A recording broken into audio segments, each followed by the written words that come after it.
Hi, it's November 11th. No, today is November 12th, 2024. I'm finally ready to do a post-mortem on this election.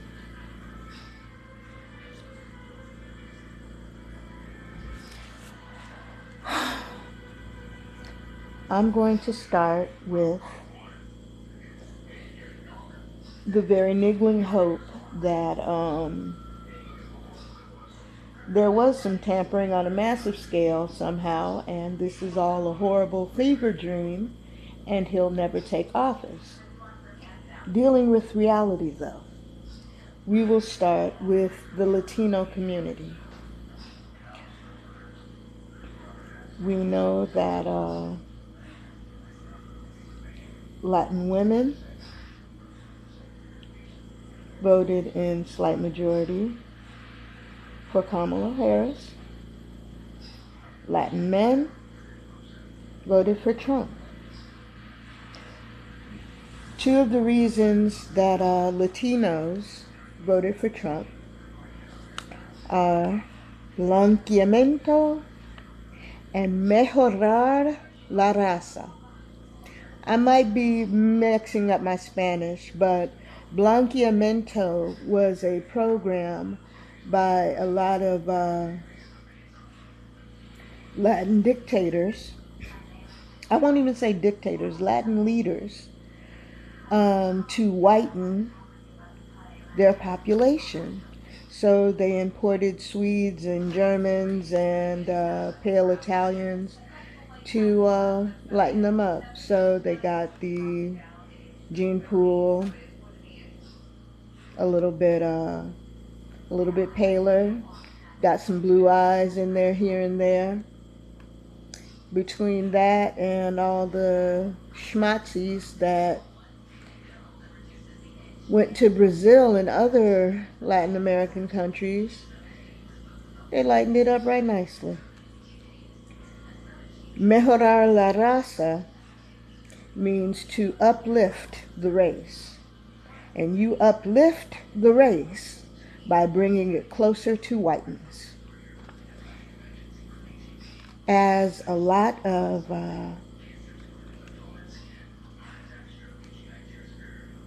Latinos in particular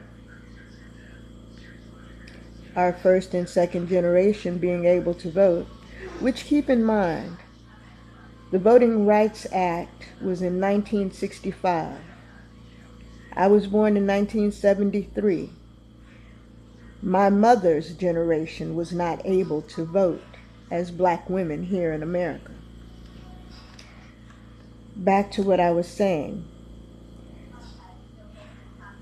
Increasing and striving toward whiteness is a common thread among the Latin community. And if you don't believe me, please grab onto a dark-skinned Cuban, Dominican, Caribbean, Mexican, of any kind, and they'll let you know pale is gold in the Latin American community. Moving on. Unions. The head of, which union was it? I forget now. You know, there's more important things. But the head of an American union spoke at the Republican National Convention. The Teamsters refused to endorse a candidate this year. The reasons the unions did not back Kamala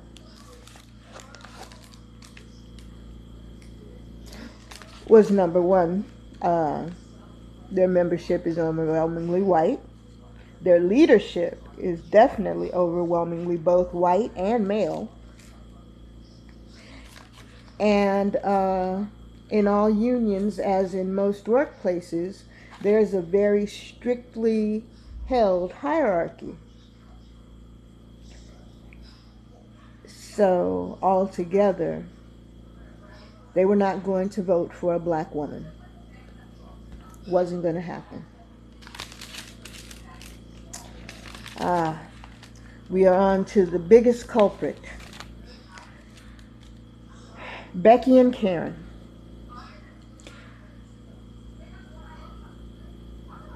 My dear ladies, your insistence on keeping mediocre white men in power has brought us to this point.